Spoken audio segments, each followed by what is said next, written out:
우리 옆에 분들하고 함께 인사하겠습니다. 우리 오늘 부활절이잖아요. 부활절은 이렇게 인사하면 좋겠습니다. 예수님이 이기시고 부활하셨습니다. 이렇게 인사하겠습니다.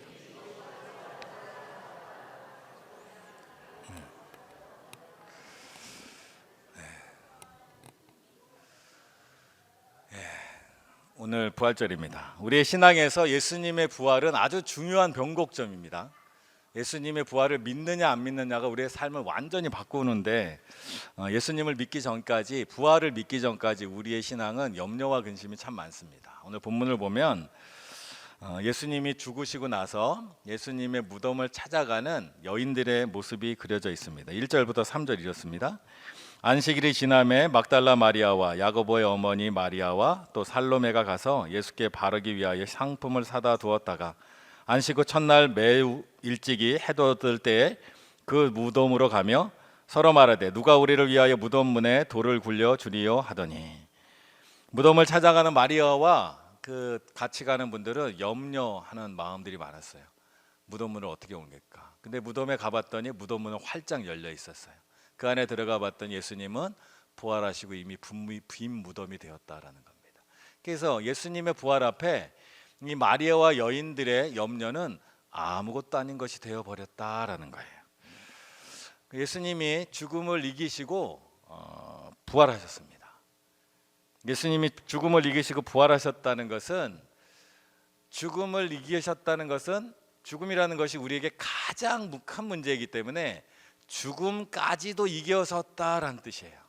죽음만 이기신 게 아니에요. 예수님의 삶은 이 땅에서 수많은 사람들이, 우리가 모두 겪는 그 모든 아픔과 슬픔과 고통을 다 겪으셨는데, 예수님이 부활하심으로 그 모든 것들이 다 아무것도 아닌 것이 되어버렸다는 거예요. 무덤을 찾아가는 마리아가 염려 가운데 갔지만 예수님의 부활로 인해 그것이 아무것도 아닌 것이 된 것처럼 우리의 삶에도 예수님이 펼쳐주시는 놀라운 은혜와 승리가 있습니다. 오늘 말씀은 그것을 한번 생각해 보는 시간 갖기 원합니다.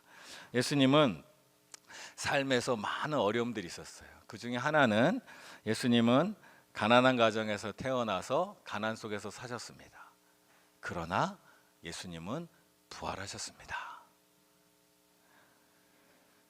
누가복음 2장 15절, 천사들이 떠나 하늘로 올라가니 목자가 서로 말하되 이제 베들레헴으로 가서 주께서 우리에게 알리신 바 이 이루신 일을 보자 하고, 예수님께서 태어나실 때 가난한 가정에서 태어나셨어요. 그리고 예수님은 또 이런 말씀도 하셨어요. 여우도 굴이 있고 공중에서도 거처가 있으되 인자는 머리 둘 곳이 없다 하시더라. 그런데 이 가난 속에서 예수님은 부활하셨어요. 예수님이 부활하시고 나면 이 가난은 아무것도 아닌 것이 됩니다. 또 예수님은 가족들에게 인정받지 못했습니다. 그러나 예수님은 부활하셨습니다. 마가복음 3장 21절에 보면 예수의 친족들이 듣고 그를 붙들러 나오니 이는 그가 미쳤다 하밀러라. 예수님에 대한 나쁜 소식이 나니까 가족들이 예수님을 지켜준 게 아니에요. 그 소문을 따라서 가족들이 예수님을 찾으러 온 거예요. 우리도 살다 보면 따뜻한 가정에서 인정받지 못할 때도 있어요. 부모님이 날 못 믿을 때도 있고요. 형제들이 날 인정하지 않을 때도 있어요. 또 자녀들이 나를 믿지 않고 인정하지 못할 때도 있어요. 예수님도 이미 그것을 다 경험하셨어요. 근데 부활은 그 모든 것을 아무것도 아닌 것으로 만들어 보셨다라는 겁니다. 또 예수님은 끊기 어려운 유혹을 받으셨습니다. 그러나 예수님은 부활하셨습니다.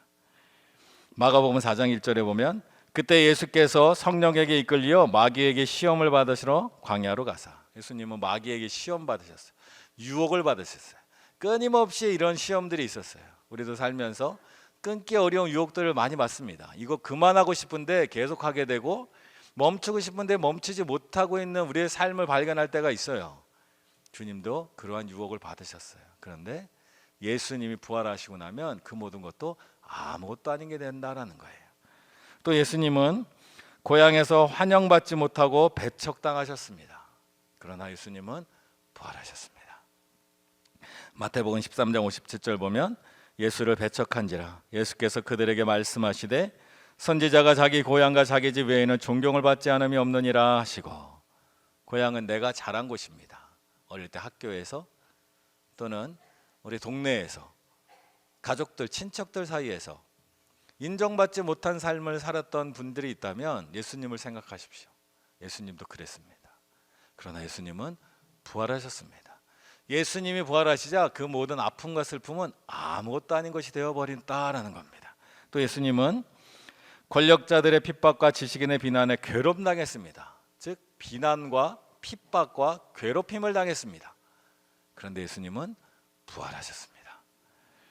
마태복음 12장 14절, 바리새인들이 나가서 어떻게 하여 예수를 죽일까 의논하거들 끊임없이 예수님을 공격하고 비난했습니다. 우리도 누군가에게 비난받고 욕먹고 핍박받고 회사에서 학교에서 또 때로는 우리의 가까운 사람들한테 욕먹고 그런 경험들이 아마 있을 거예요. 그럴 때 예수님을 생각하십시오. 예수님도 그런 일을 다 경험하셨어요. 근데 예수님은 부활하셨습니다. 예수님이 부활하시는 순간 이 모든 것은 아무것도 아닌 것이 되어버렸다는 거예요. 또 예수님을 생각할 때 예수님은 이별의 아픔을 경험하셨어요. 그러나 예수님은 부활하셨습니다. 요한복음 6장 66절에 보면 그때부터 그의 제자 중에서 많은 사람이 떠나가고 다시 그와 함께 다니지 아니하더라. 예수님을 멀리 떠나버린 사람들이 있어요. 예수님을 따르지 않겠다 떠난 사람이 있어요. 여러분도 사람에게 배신당해보고 사람이 나를 떠나고 시련의 아픔, 이별의 아픔, 나를 받아주지 못하고 나를 품지 않고 떠나버린 아마 많은 슬픔과 경험들이 아마 있으실 거예요. 그런데 예수님은 부활하셨습니다. 예수님이 부활하시자 이것도 아무것도 아닌 것이 되어버립니다. 또 예수님은 가까운 사람에게 배신당했습니다. 그러나 예수님은 부활하셨습니다. 마태복음 26장 14절에 15절, 그때 12 중에 하나인 가룟 유다라 하는 자가 대제사장들에게 가서 말하되 내가 예수를 너희에게 넘겨주리니 얼마나 주려냐 하니 그들이 은 30을 달아주거늘. 그리고 예수님을 찾아오셔서 예수님께 입맞춘 것이 바로 가룟 유다입니다. 예수님께 와서 입맞추며 내가 입맞추는 자가 바로 그니라 라고 말하면서 가룟 유다는 예수님을 팔았습니다. 베드로는 어땠는가? 마가복음 14장 71절에 보면 베드로가 저주하여 맹세하되 나는 너희가 말하는 이 사람을 알지 못하노라 하니, 베드로는 예수님을 저주하여 부인했습니다. 가까운 사람에게, 믿었던 사람에게 예수님은 큰 상처를 받으셨습니다. 그러나 예수님은 부활하셨습니다. 우리의 아픔, 우리의 상처 주님은 다 아십니다. 또 예수님은 어떠셨는가? 예수님은 언어폭력과 물리적 폭력을 당했습니다. 그러나 예수님은 부활하셨습니다. 마태복음 27장 29절에 30절, 가시관을 엮어 그 머리에 씌우고 갈대를 그 오른손에 들리고 그 앞에서 무릎을 꿇고 희롱하여 이르되 유대인의 왕이여 평안할지어다 하며 그에게 침 뱉고 갈대를 빼앗아 그의 머리를 치더라. 예수님은 희롱당하고 맞고 고통당하셨어요. 근데 예수님이 부활하셨어요. 부활하시고 이 모든 일은 아무것도 아닌 것이 되어버렸어요. 우리도 누군가에게 조롱당하고 희롱당하고 모욕당하고 가슴 아파하고 눈물 흘리고 힘들었던 기억들이 있을 겁니다. 근데 예수님의 부활 앞에 그것은 아무것도 아닌 것이 되어버린다는 거예요. 또 예수님은 사람들이 예수님을 죽음으로 몰아갔습니다. 그러나 예수님은 부활하셨습니다. 마태복음 27장 23절, 빌라도가 이르되 어찌미냐 무슨 악한 일을 하였느냐 그들이 더욱 소리질러 이르되 십자가에 못 박혀야 하겠나이다 하는지라. 예수님을 향하여 죽어 마땅하다, 죽어야 한다, 죽음으로 예수님을 계속 몰아갔어요. 결국 죽기까지 이르렀어요. 근데 예수님은 부활하셨습니다. 그래서 예수님을 죽음으로 몰고 가려고 했던 이 모든 시도는 아무것도 아닌 것이 되어버렸습니다. 또 예수님은 가족들도 예수님을 도와주지 못했어요. 그러나 예수님은 부활하셨습니다. 요한복음 19장 25절에서 26절에 보면 예수의 십자가 곁에는 그의 어머니와 이모와 글로바의 아내 마리아와 막달라 마리아가 섰는지라. 예수님을 사랑하는 예수님의 어머니 마리아, 막달라 마리아, 예수님을 따랐던 여인이 예수님이 십자가에 죽는데 아무것도 할 수 없었어요. 지켜주지 못했어요. 예수님은 가족들의 지킴을 받지 못했어요. 보호를 받지 못했어요. 그러나 예수님은 부활하셨습니다. 그 부활의 순간 그 모든 것은 아무것도 아닙니다. 여러분 중에 혹시 가족이 나를 돌봐주지 못하고 나를 후원해주지 못해서 힘들게 인생을 살아오신 분이 계시다면 주님을 만나십시오. 예수님은 그 모든 것을 부활로 이겨내셨습니다. 그리고 마지막으로 예수님은 십자가에서 죽임을 당하셨습니다. 그러나 예수님은 부활하셨습니다.